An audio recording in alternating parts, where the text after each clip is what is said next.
Guys, I have to announce I'm quitting YouTube. You ain't so tough with that bad boy tuck. I'ma get it how I'm living, I'ma walk the walk. Outline my lines, I rap through thought. April Fools! That was off the dome piece, didn't even plan that. What a knobby thing to say. Look, April Fools isn't fun.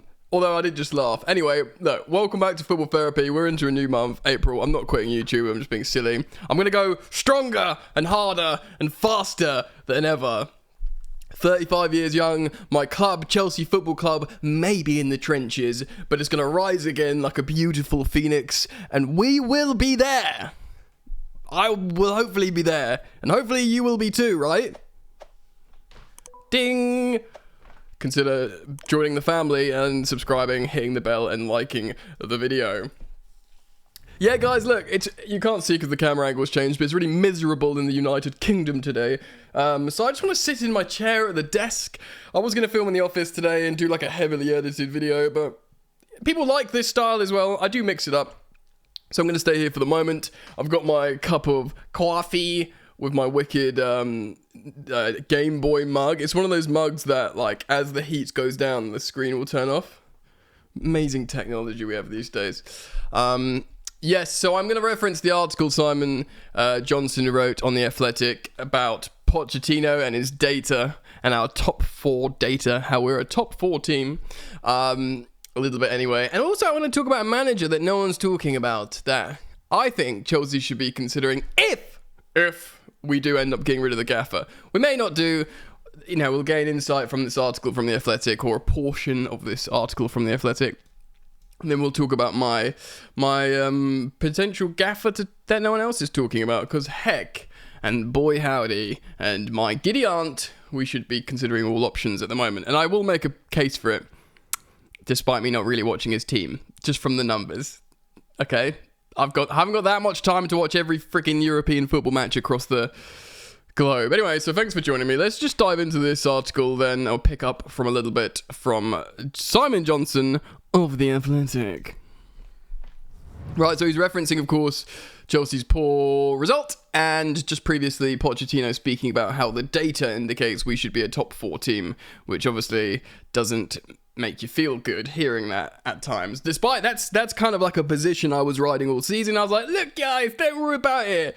The data's good. The underlying data is strong. Chelsea are trending in a positive direction. Naturally, I broke after the last result and I started talking about Jose Mourinho in a delirium, so you know I was on the ropes. Johnson picks up on talking about their stats like this. Unfortunately, the league table is still determined on wins, draws, and losses, not ifs, buts, and maybes. The problem with leaning on data to highlight the positives is you can use it to paint any story you desire, but the negatives you cannot and should not be ignored. Yeah. The sad reality is, in terms of the league standing, Chelsea have not improved a great deal under the summer appointment of Pochettino.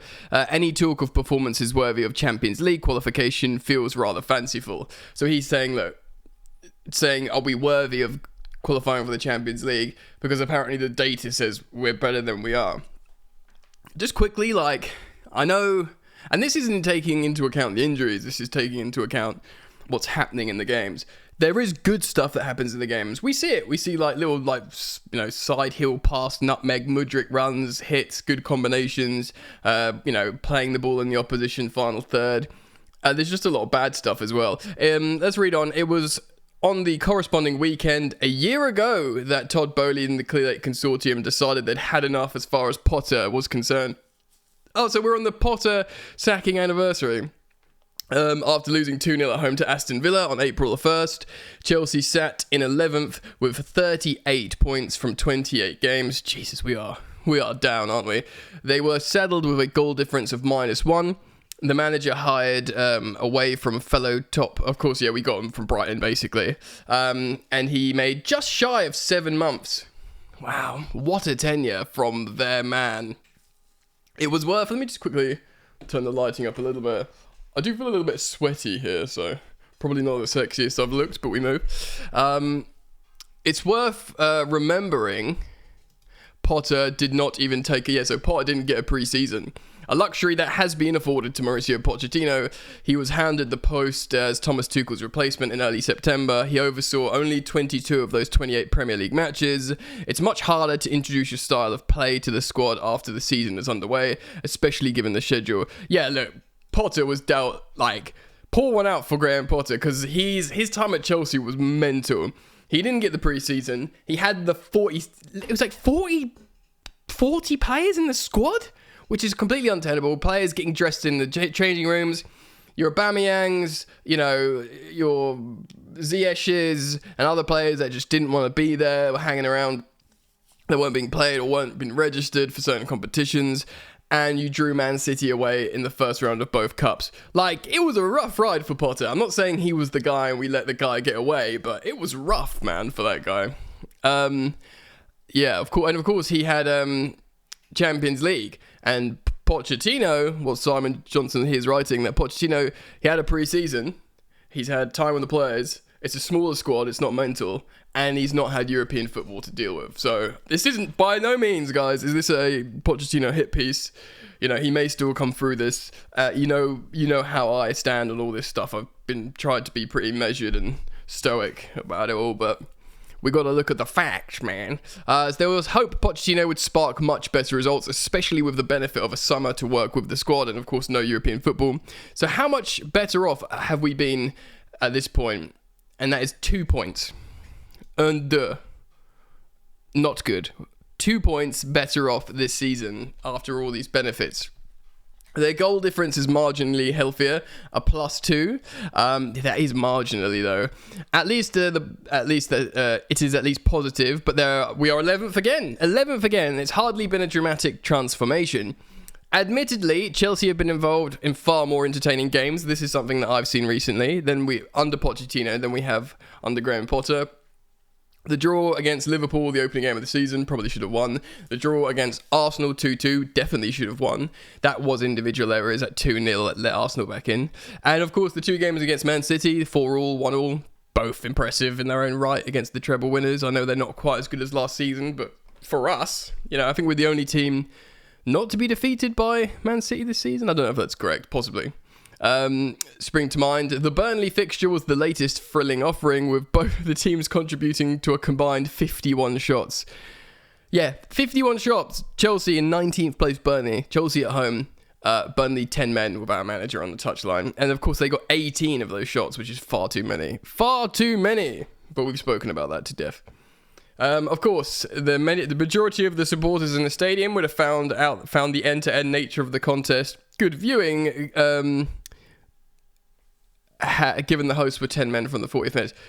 What? I think he's not saying... Oh, he's saying not. I thought he was saying, yeah, the Chelsea fans will enjoy this, up and down, end to end. No, he's saying no, and rightly no. Even so, the impending anniversary of Potter's departure offers an opportunity to compare the coaches' records.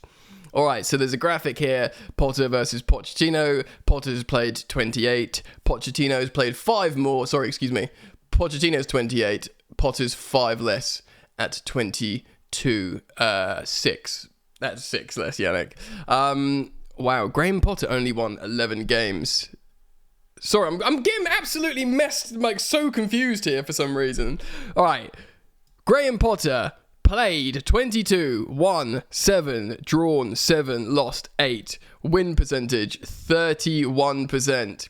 Pochettino played 28, won 11, drawn 7, the same as Potter, lost 10, more than Potter. His win percentage is more, it's 38.29%. That is a really low win percentage for any Chelsea manager, 38.29. Now, the goals for is much better. So at this point in those 22 games, Potter had 21 goals scored. We have 49. Wait for this, man. The goals against for Graham Potter was 21, so 0 goal difference. Scored 21, conceded 21. Pochettino's Chelsea has conceded 47 goals. So we've got +2 rather than 0 because we've scored 49, conceded 47. For Chelsea to concede 47 goals, that is the most un-Chelsea thing of all time. Because the goals are scored is healthy. just stop conceding and, everything's going to be all right. Points per game, 1.43 for Poch, 1.27 for Potter. We'll talk about points per game in a moment when I speak about this other gaffer. The Argentinian boasts a higher points per game average and a better win percentage. Of course, he scored more goals as well. Yet that's countered by the side's defensive fragility. If Pochettino does have the edge to head to head with his predecessor, it's not exactly the convincing margin for which the Chelsea ownership would have hoped for. Of course, again, the Poch interview process was, quote, exhaustive. The idea is they were going to have a massive improvement over that hugely underperforming Potter season, and it's marginal. It's marginal again with, a smaller squad. The conditions are meant to be much better. No Europe, smaller squad, better signings. Like the squad's meant to be closer to its design. Do you know what I mean? Like where it's supposed to be.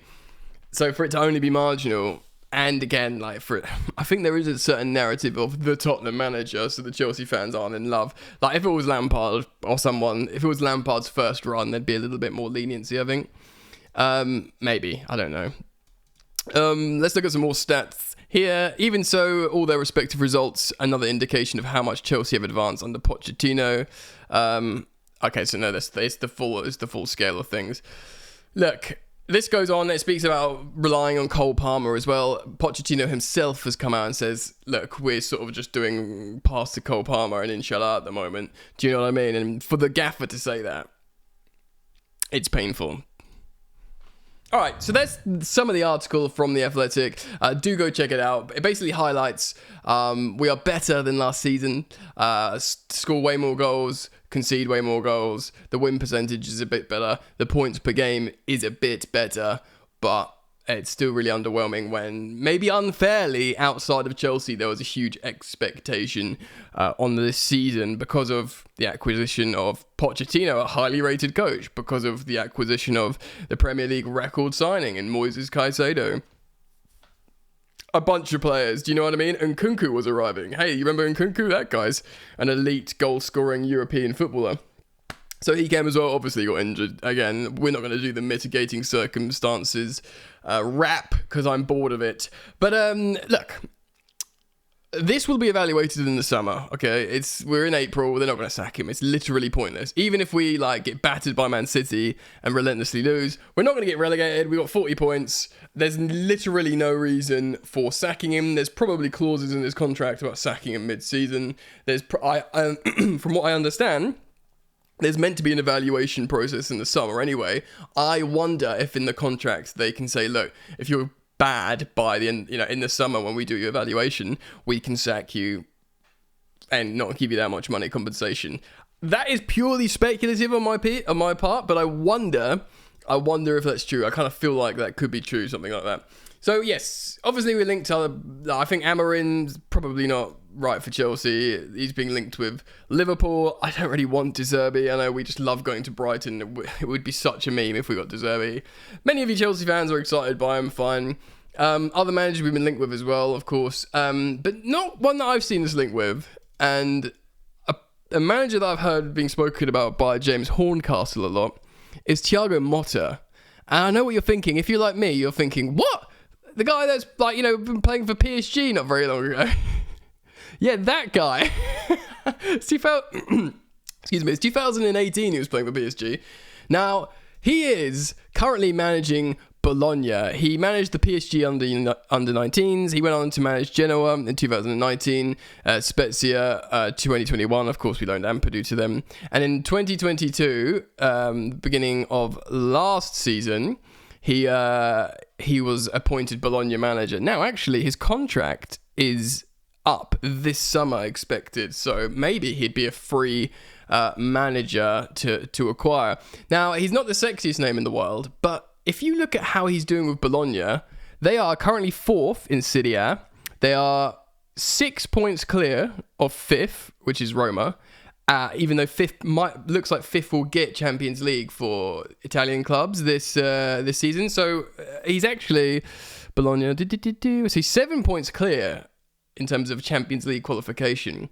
And another thing I've looked at here is I'm going to be really honest. I haven't actually like watched them play loads. I've seen like tiny clips, but I don't watch like, I've watched very few Serie A games. I might watch the Derby d'Italia or the Milan Derby or something. But I looked at a few things, so I looked at the numbers. His points per game this season is 1.86 with Bologna. So massively, massively high return with that kind of level of team. And then the cup is 2.25, which is like elite Chelsea manager level. He plays a 4-2-3-1. So I know many of you guys want us to change formation, but he's playing the current formation that Chelsea play. He's a young manager. He's only 41 years old. So he's only recently stopped playing like 5 years ago or something. So he's like, I've got a connection there. He's multilingual. I know he speaks Portuguese, Italian, French. I'm not sure if he speaks English, but if he speaks English, that he's super qualified there. And another thing that I feel like is kind of like the tipping point of why I wanted to talk about him is the age profile of Bologna, because I was thinking, yeah, that's fine, but if he's just got this really like tight knit players of senior old players, it's not going to suit us, because obviously like Inter Milan playing really well. They've got the highest average age in Serie A, nearly 29 years old of an average age, which is mental. Roma is third highest as well, and of course they've recently been coached by Mourinho, which makes sense. You know, Mourinho likes to sign older players. But Bologna have the third youngest team in Serie A, and it's by like, so they're 24.9, and the youngest, Frosinone, are 24.9, and the youngest is 24.1. So they're the third youngest team in Serie A, so he's used to playing with young players. Of course, also, he's recently coached an under-19s team. It's not like he's some dinosaur that can't connect to the kids. He's recently stopped playing. He's, coached youth teams recently. His team, which he's massively overperforming with and will qualify them into the Champions League, is a young team, and he's playing the same formation as us. Now, they're not necessarily like massively free scoring in terms of their play style, but, I kind of understand that anyway. Their goal difference, I believe, is plus 19, which is the least in the top 6. But then the drop-off is massive for Lazio, actually.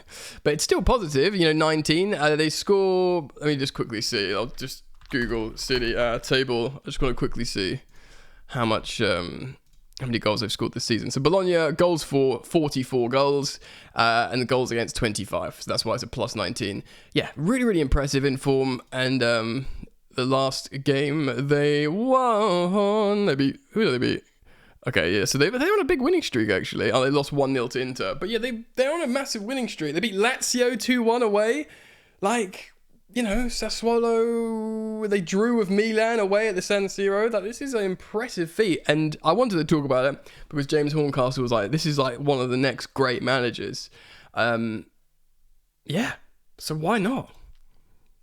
I think it's important, like I said, coached a youth team recently, third youngest team in Serie A, plays the same formation, young manager, multilingual, maybe not a massive ego, so will work upwards as well with the directors and ownership.